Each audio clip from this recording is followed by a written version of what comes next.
അങ്ങനെ തന്നെ പുറപ്പെടില്ലെങ്കിൽ നാം ഇങ്ങനെ കാത്തില്ലയെന്നും സുഗ്രീവനും തേയിൽ കരേറി സുമിത്രാത്മജനുമായി മൃദംഗശംഖാദിനാദത്തോടും അഞ്ജനാപുത്രനീലാംഗദൈക്യര മഞ്ജസാ വാനരസേനയോടും സദാ ചാമരശ്വേതദാരപത്ര രാജനവാചാര. എടാ അവള് നേരെ വൈകുന്നു പറഞ്ഞല്ലോ. എന്നെ വിളിച്ചിരുന്നു. മോള് എണ്ണീറ്റില്ലമ്മേ? ഇല്ല, അവള് നേരം വൈകിയ കിടന്നു തോന്നുന്നു, എഴുന്നേറ്റിട്ടില്ല.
മെസ്സേജ് ഒന്നും കാണാനില്ലല്ലോ.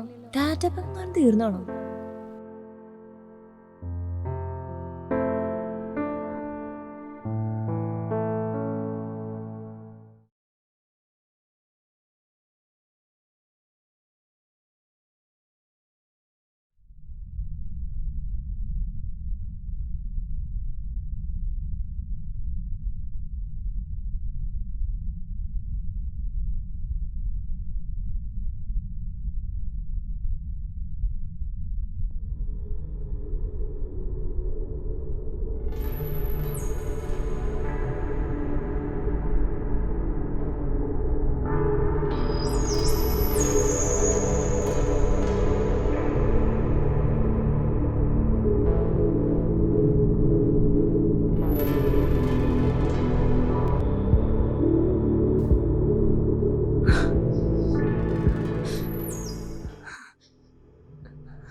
ലക്ഷ്മി, നീ ഈ വീഡിയോ മുഴുവനും കണ്ടല്ലോ. ഞാൻ എത്രമാത്രം കഷ്ടപ്പെട്ടെന്നറിയോ ഈ വീഡിയോ ഒന്ന് ഷൂട്ട് ചെയ്യാൻ. ഇനി ഇത് ഈ ലോകം മുഴുവനും കാണണ്ടേ? വേണ്ടേ?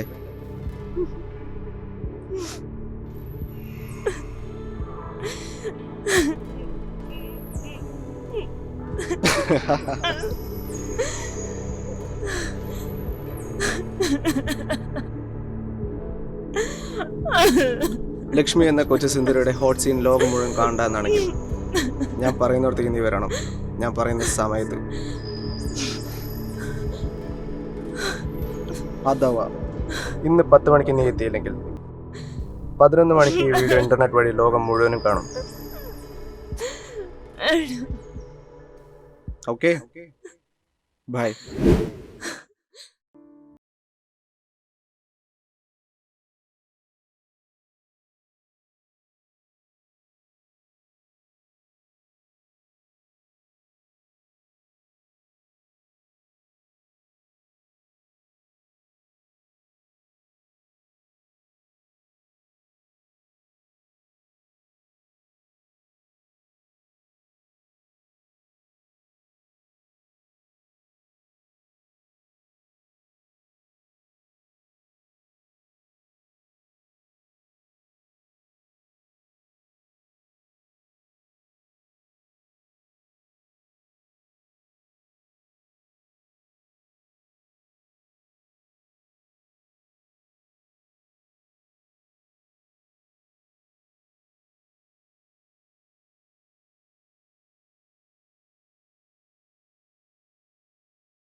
മോളെ ഭക്ഷണം കഴിച്ചിട്ട് പോ മോളെ.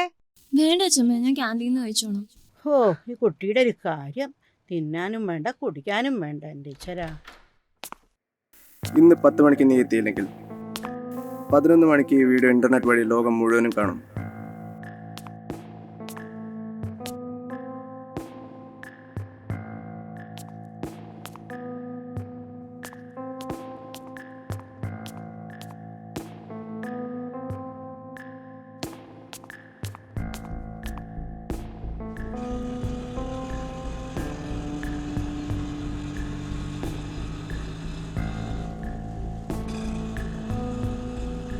എങ്ങോട്ടാ പോണ്ടത്?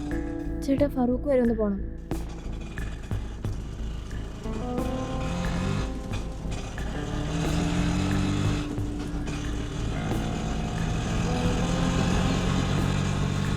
ഇതെങ്ങനെ അവനെ കിട്ടി? അവനെന്റെ വീട് പോലും അറിയില്ലല്ലോ. പിന്നെ എങ്ങനെയാ എന്റെ വീട്ടിൽ വെച്ചിട്ടാണല്ലോ ഷൂട്ട് ചെയ്തിരിക്കുന്നത്?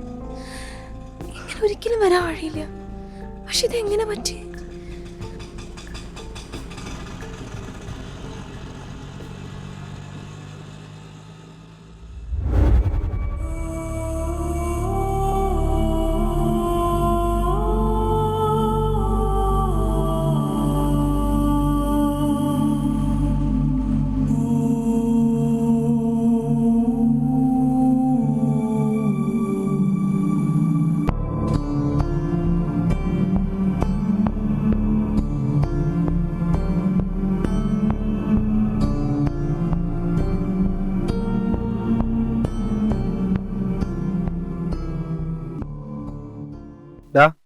അവള് വരുന്നുണ്ട്.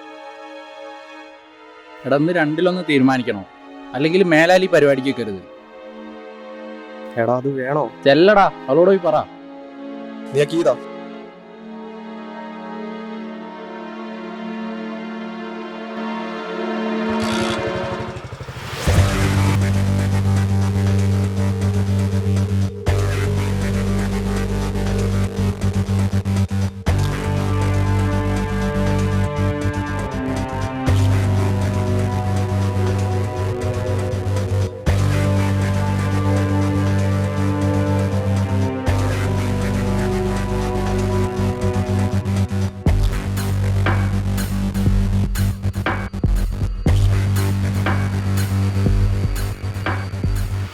ലക്ഷ്മി, പല തവണ തന്നോട് പറഞ്ഞിട്ട് എനിക്ക് തന്നെ ഇഷ്ടമാണ്. കോളേജിൽ വരുന്ന എന്നെ തന്നെ കാണാൻ പറ്റില്ല. പിന്നെ താൻ എന്തിനാ എന്നെ കാണുമ്പോൾ മുതിരിക്കുന്നത്? ഞാൻ തന്നോട് പലതവണ പറഞ്ഞതാ എനിക്ക് തന്നോട് താല്പര്യമില്ല എന്ന് പറഞ്ഞാൽ താല്പര്യമില്ല, അത്രേ. വഴി മാറി, ഞാൻ പോട്ടെ. കൈ വിടുന്നത്. അങ്ങനെ നീ എന്നെ അവോയ്ഡ് ചെയ്ത് പോയാലോ?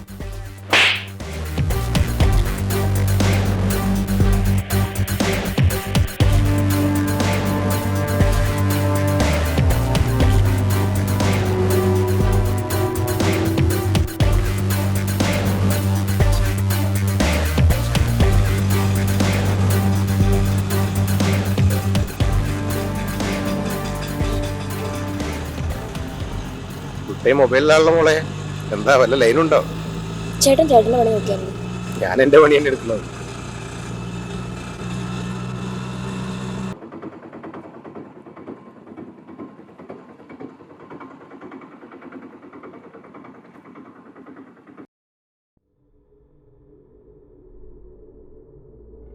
ഈ സ്ഥലം എത്ര പന്തിയല്ലല്ലോ മോളെ. എന്തോടെ പരിപാടി? എത്ര ചേട്ടാ കാശ്? അത് പറഞ്ഞാൽ മതി. കാശൊക്കെ ഒരുപാടായി.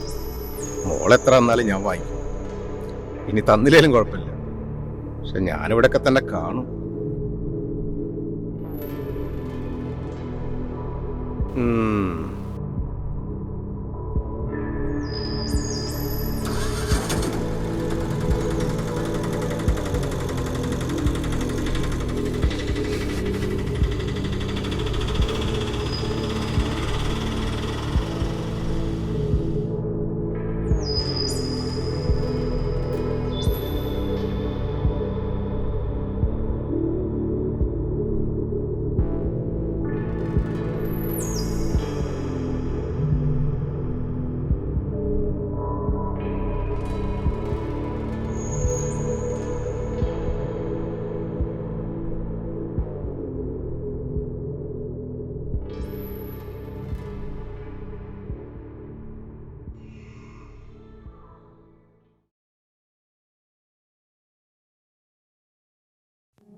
ലക്ഷ്മി, എനിക്ക് മാപ്പ് തരണം.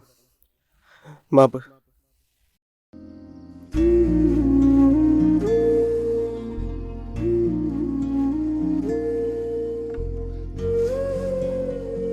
മോള് മാപ്പ് തരണം. പൊറുക്കാനാവാത്ത തെറ്റാണ് അവൻ നിന്നോട് ചെയ്തത്. എന്നാലും ചോദിക്കുകയാണ്, ഞങ്ങളോട് ക്ഷമിക്കില്ലേ?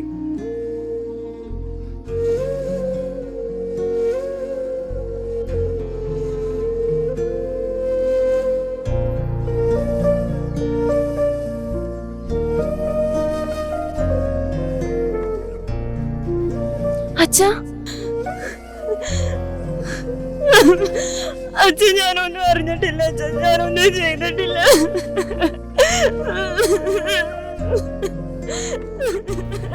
അറിയാം മോളെ, അച്ഛനെല്ലാം അറിയാം. നീ ഒരു തെറ്റ് ചെയ്തിട്ട്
ഇത് ഈ മുറി തന്നെയാണല്ലോ.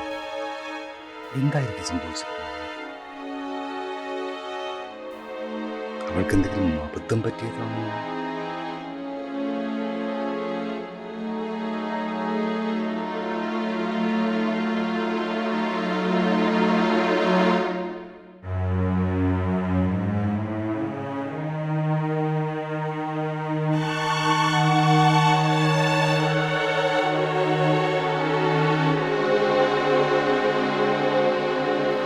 ലക്ഷ്മി, നീ ഈ വീഡിയോ മുഴുവനും കണ്ടല്ലോ അല്ലേ?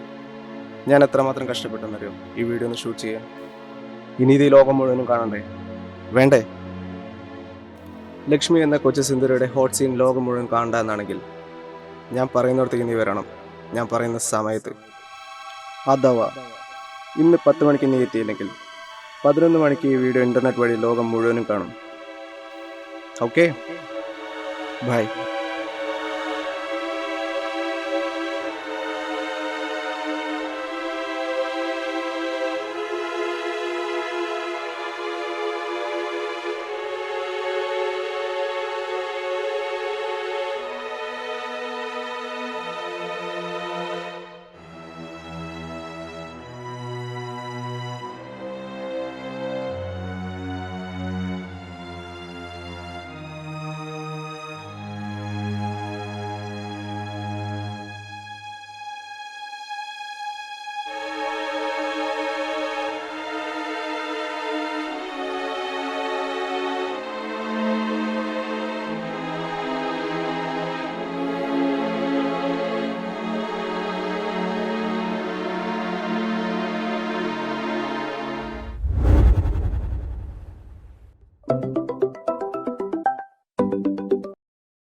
സന്ധ്യ, ഞാൻ നിങ്ങൾക്കൊരു നമ്പർ അയച്ചിട്ടുണ്ട്. ഒരു പയ്യൻ്റെ വാട്സപ്പ് നമ്പറാണത്. എത്രയും പെട്ടെന്ന് ആ ഫോണിൻ്റെ ലൊക്കേഷൻ, ആ നമ്പറിൻ്റെ ഉടമസ്ഥൻ, അയാളുടെ വിലാസം, കുടുംബം, അങ്ങനെയുള്ള എല്ലാ വിവരങ്ങളും എനിക്ക് ഉടനെ വേണം. ഞാൻ ഉടനെ തന്നെ അന്വേഷിക്കാം.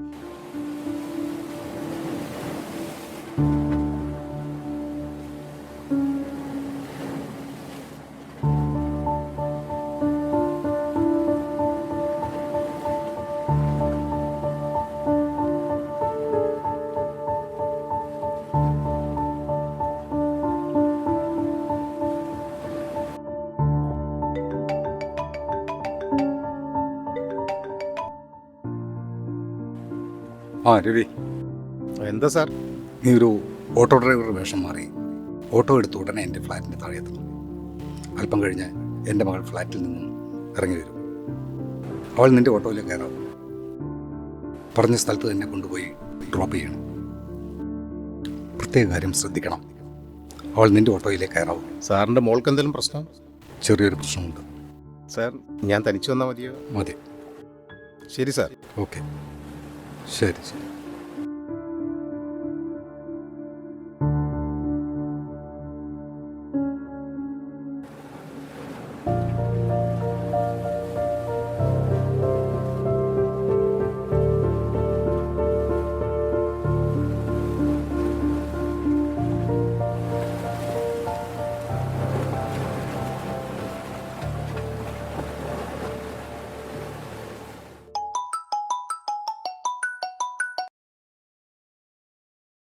ആ പറയൂ.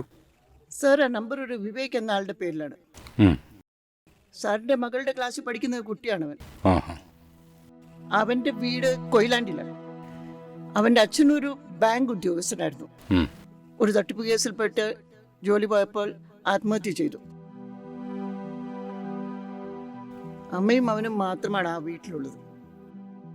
അവൻ്റെ കറണ്ട് ലൊക്കേഷൻ ഇപ്പോൾ എവിടെയാ? സർ, 3 ദിവസമായി ഈ നമ്പർ ഫറൂഖിനടുത്തൊരു വീട്ടിലാണ് കാണുന്നത്. വേറെ 2 നമ്പർ കൂടി അതേ പരിസരത്ത് ഉണ്ട്. 500 മീറ്ററിനുള്ളിൽ 3 ദിവസമായി വേറെ നമ്പർ ഒന്നും കാണുന്നില്ല. അതിൻ്റെ അർത്ഥം 3 ദിവസമായി അവരെന്തോ തയ്യാറെടുപ്പിലാണ്. അതൊരു വലിയ പറമ്പിന് നടുവിലെ ഒരു വീടാണ്. ഗൂഗിൾ എർത്തിലെ പടം ഞാൻ സാറിന് അയച്ചിട്ടുണ്ട്. ആ ഓക്കെ. സന്ധ്യ, നമുക്കിപ്പോൾ തന്നെ അവിടെ പോകണം. ശരി സാർ. അവൻ്റെ അമ്മയെ വിളിച്ച് അത്യാവശ്യമായി ഈ സ്ഥലത്തെത്താൻ പറയാം. കോളേജിൽ നിന്ന് പ്രിൻസിപ്പൽ വിളിച്ചാണ് പറഞ്ഞാൽ മതി. വിവേകിന് ഒരു ചെറിയ അപകടം പറ്റിയെന്നേ പറയാം. ആ പിന്നെ വണ്ടി അയച്ചു കൊടുക്കണം. അമ്മ തനിച്ചേ വരാവൂ. പ്രത്യേകം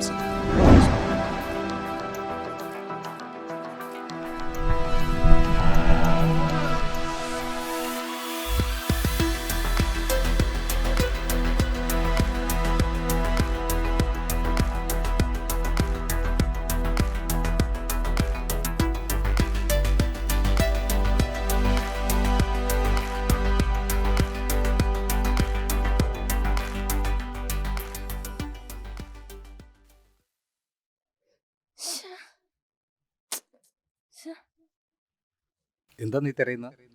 വണ്ടിയുടെ ചാവി അച്ഛാ. എങ്ങോട്ട് എത്ര നേരത്തെ? പ്രൊജക്ട് സബ്മിറ്റ് ചെയ്യണ്ടായിരുന്നു ഇന്ന്. ഇപ്പൊ തന്നെ ലേറ്റ് ആയി. എന്നൊരു ഓട്ടോ വിളിച്ച് പോയിക്കോ. ശരി അച്ഛാ.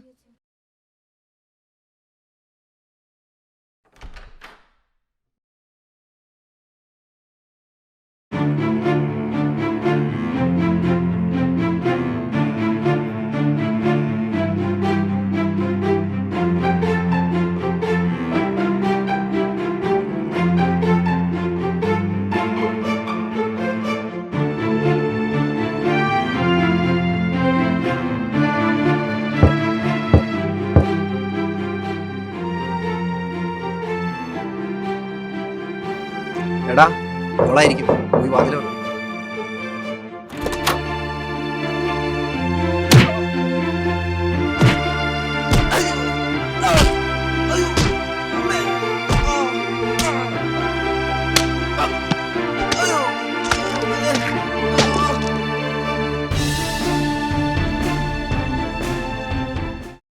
ബാങ്ക് ഉദ്യോഗസ്ഥനായിരുന്ന സുധാകരന്റെ മകൻ വിവേക് അല്ലേ? എന്റെടാ, നിനക്ക് നാക്കില്ലടാ? വേണ്ട മേഡം, അവനെല്ലാം പറയും. അവന് സമയം കൊടുക്കണം, അല്ലേ വിവേക്?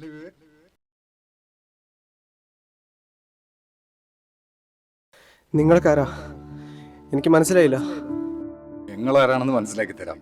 അതിനു മുമ്പ് നീ ആരാണെന്ന് ഞങ്ങൾക്കൊന്ന് കൺഫേം ചെയ്യണം, അല്ലേ മേഡം? ഒരു ചതിയിൽപ്പെട്ട് അച്ഛൻ ജീവനൊടുക്കിയ ശേഷം അമ്മ വളർത്തിയ മകൻ വിവേക്. പക്ഷേ മകന് വിവേക് എന്ന് പേരിട്ടപ്പോൾ അച്ഛൻ ഓർത്തു കാണില്ല, ജീവിതത്തിൽ ഒരു വിവേകവും ഇല്ലാത്തവനാണ് തന്റെ മകനെന്ന്. സാർ, നിങ്ങളൊക്കാരാ? എനിക്കൊന്നും മനസ്സിലാവുന്നില്ല. നിങ്ങൾ എന്തിനാ എന്നെ അങ്ങനെ ഉപദ്രവിക്കുന്നത്? ഞാൻ എന്ത് ചെയ്തിട്ടാ?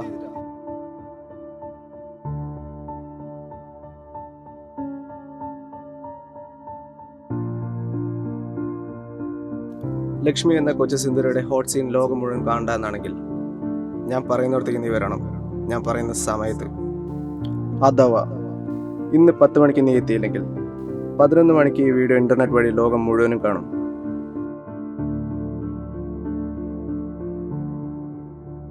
ഇപ്പൊ നിനക്ക് മനസ്സിലായി ഞാൻ ആരാണെന്ന്? ഇനി പറ, എന്താ നിന്റെ ഉദ്ദേശം? നീ ഈ വീഡിയോ എങ്ങനെ ഷൂട്ട് ചെയ്തു?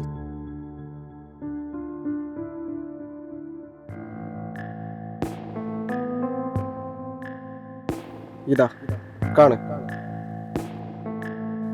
നീ ഇതെങ്ങനെ ഷൂട്ട് ചെയ്തു? പറയ്. അച്ഛനും മോളും കൂടെ എന്നെ കളിപ്പിക്കാറായിരിക്ക. എന്നാ കേട്ടോ, തൻ്റെ വീടായി പോകണമെന്ന് എന്നെ തോൽപ്പിക്കാൻ കഴിയില്ല. ഒരുപക്ഷെ നിങ്ങൾക്ക് എന്നെ കൊല്ലാൻ വഴിയായിരിക്കും, പക്ഷേ അതോടെ തൻ്റെ മോളുടെ ഭാവി തീർന്നു. എനിക്ക് വല്ലതും സംഭവിച്ചാൽ ഞാൻ ഈ വീഡിയോ സേഫായി അയച്ചു കൊടുത്ത എൻ്റെ സുഹൃത്തുക്കളുടെ ഒരു 10 പേർ അവരിത് ഇൻ്റർനെറ്റിലിടും. അതോടെ കഴിഞ്ഞിടോ തൻ്റെ മോളുടെ കഥ. ആധുനിക സാങ്കേതിക വിദ്യ കലക്കി കുടിച്ചവരാണ് ഞങ്ങളെന്ന് നീ അടക്കമുള്ള പുതിയ തലമുറയ്ക്കൊരു അഹങ്കാരമുണ്ട്. പക്ഷേ നിങ്ങളെ അടിയോടെ വിഴുങ്ങാൻ മാത്രം അറിവും പക്വതയും കഴിവുമുള്ള പഴയ തലമുറയുടെ തണലിലാണ് നീ അടക്കമുള്ളവർ സേഫായിരിക്കുന്നത്. കേരള പോലീസിന്റെ സൈബർ സെല്ലിൽ നിന്ന് റിട്ടയർ ചെയ്ത ഒരു SP യോടാണ് നീ സംസാരിക്കുന്നത്. ഇത് സന്ധ്യ മേത്ത, പ്രസന്റ് SP. ഞങ്ങൾക്ക് എല്ലാ വിവരവും കിട്ടിക്കഴിഞ്ഞു. നീ ഈ വീഡിയോ അയച്ചിരിക്കുന്നത് ലക്ഷ്മിക്കും പിന്നെ നിന്റെ വീട്ടിലുള്ള കമ്പ്യൂട്ടറിൽ മാത്രമാണ്, അല്ലേടാ? നിങ്ങളുടെ മോൾക്ക് എന്നോട് പ്രേമമായിരുന്നു, ഒടുക്കത്തെ പ്രേമം. അതുപ്രകാരം അവൾ എനിക്ക് അയച്ചു തന്നായിരുന്നു ഈ വീഡിയോ. എന്നിട്ട് നിങ്ങൾ ആളുകളെയും കൂട്ടി വന്ന് എന്നെ പേടിപ്പിക്കുന്നോ? എടാ, എന്റെ മകൾ അങ്ങനെ ചെയ്യില്ല. നീ പറ, നീ ഇതെങ്ങനെ ഷൂട്ട് ചെയ്തു? അത് മാത്രം എനിക്കറിഞ്ഞാൽ മതി. നിങ്ങളെ മോൾ ആരാണെന്നാണെങ്കിൽ നിങ്ങളെ നാട്ടിലിറങ്ങി ചോദിക്കുക, അല്ലെങ്കിൽ കോളേജിൽ വന്ന് ചോദിക്കുക. എടാ കഴിവേറിയുടെ മോനെ, എന്റെ മോളെ കുറിച്ച് എനിക്കൊന്നും അറിയണ്ട. എനിക്ക് നിന്നെ കുറിച്ച് അറിഞ്ഞാൽ മതി. നിന്നെ കുറിച്ച് അറിയാൻ ഏറ്റവും പറ്റിയ ഒരാൾ ഇവിടെ തന്നെ ഉണ്ട്. ഇതാ നോക്ക്.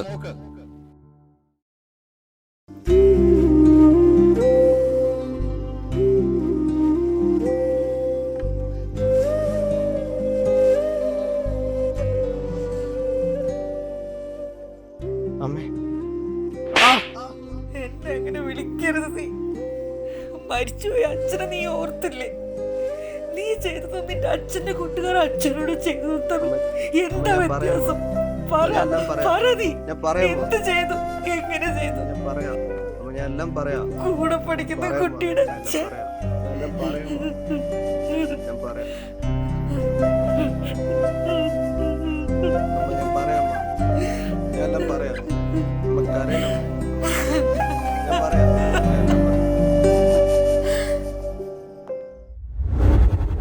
ലക്ഷ്മി എനിക്ക് ഇഷ്ടമായിരുന്നു, ഒരു തരം ഭ്രാന്തമായ ഇഷ്ടം.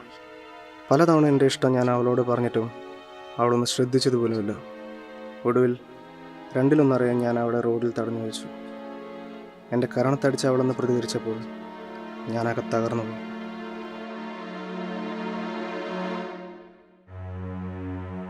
പിന്നെ അതൊരു പകയായി, വാശിയായി മാറി.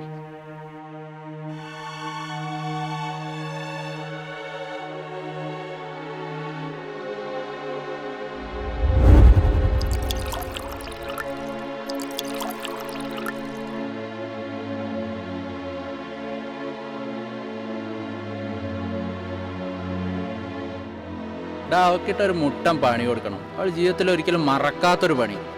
അവൾ അടിച്ചത് നിന്റെ മുഖത്താണെങ്കിലും കൊണ്ടത് ഞങ്ങൾക്കും കൂടിയാ. എങ്കിൽ നമ്മളൊക്കെ ആണുങ്ങളാന്ന് പറഞ്ഞു നടന്നിട്ട് എന്തെങ്കിലും കാര്യം ഉണ്ടാ? എടാ, പക്ഷെ എന്ത് പണി? അതൊന്നും നീ പേടിക്കണ്ട, അതിനുള്ള എല്ലാ വഴികളും എൻ്റെ കയ്യിലുണ്ട്. എന്നാ വേഗം പറഞ്ഞു തുലയ്ക്കും. ഈ ആപ്പ് കണ്ട, ഈ ആപ്പ് അവളുടെ ഫോണിൽ ഇൻസ്റ്റാൾ ചെയ്യുക. ശേഷം നിന്റെ ഫോണോ അവളുടെ ഫോണോ പേര് ചെയ്യുക. സിമ്പിൾ. പിന്നെ നമ്മൾ തീരുമാനിക്കും അവളുടെ ഭാവി എന്താവണോ എന്ന്.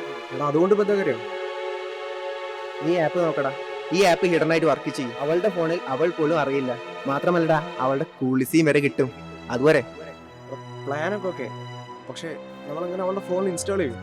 എടാ, അവളുടെ ഒരു ഫ്രണ്ട് ഇല്ലേ, അഞ്ജു, അവളെ വെച്ചിട്ട് നമുക്ക് പ്ലാൻ ചെയ്യാം. അടിപൊളി പ്ലാനൊക്കെ ഓക്കെ, പക്ഷെ അത് പ്രശ്നമില്ലേ? വർക്കൗട്ടാവോ? എന്ത് പ്രശ്നം? അതൊക്കെ ഞാനേറ്റടാ. പിന്നെ കൂട്ടുകാരുടെ പ്രകോപനം കൂടി ആയപ്പോൾ ഞാൻ തീരുമാനിച്ചു. അവളുടെ ഫ്രണ്ട് അഞ്ജുവിലൂടെ ആ ആപ്ലിക്കേഷൻ ലക്ഷ്മിയുടെ ഫോണിൽ ഇൻസ്റ്റാൾ ചെയ്തു. പിന്നെ അവളുടെ ഫോണിൻ്റെ ബാക്ക് ക്യാമറയും ഫ്രണ്ട് ക്യാമറയും എൻ്റെ കൺട്രോളിലായി. അവൾ എവിടെയായിരുന്നാലും അവളുടെ ക്യാമറ വഴിയുള്ള വിഷ്വൽസ് എനിക്ക് കാണാമായിരുന്നു. പിന്നെ രാവും പകലും ഞാൻ സെർച്ച് ചെയ്തുകൊണ്ടിരുന്നു.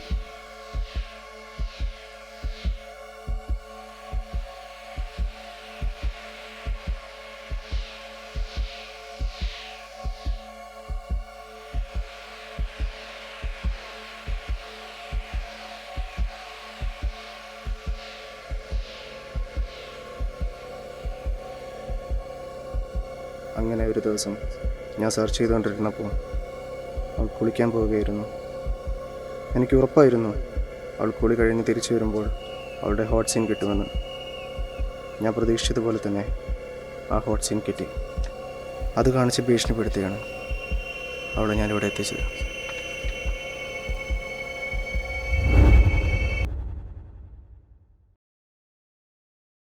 Go and get them. ശരി സാർ.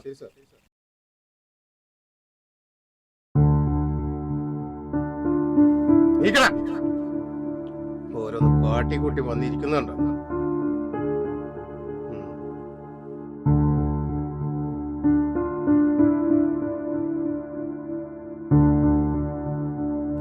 ഇങ്ങോട്ട് മാറിക്കടാ.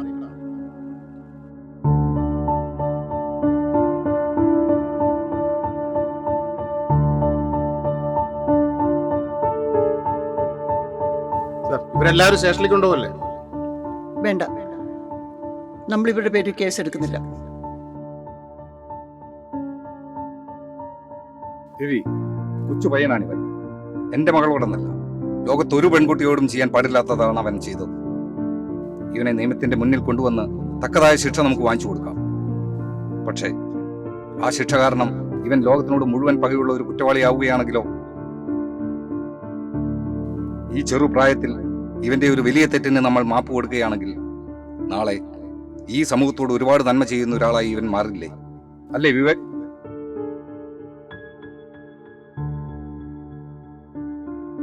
ഇനി നീ ശ്രദ്ധിക്കേണ്ട ഒരു കാര്യമുണ്ട്. നീയല്ല, എല്ലാ പെൺകുട്ടികളും.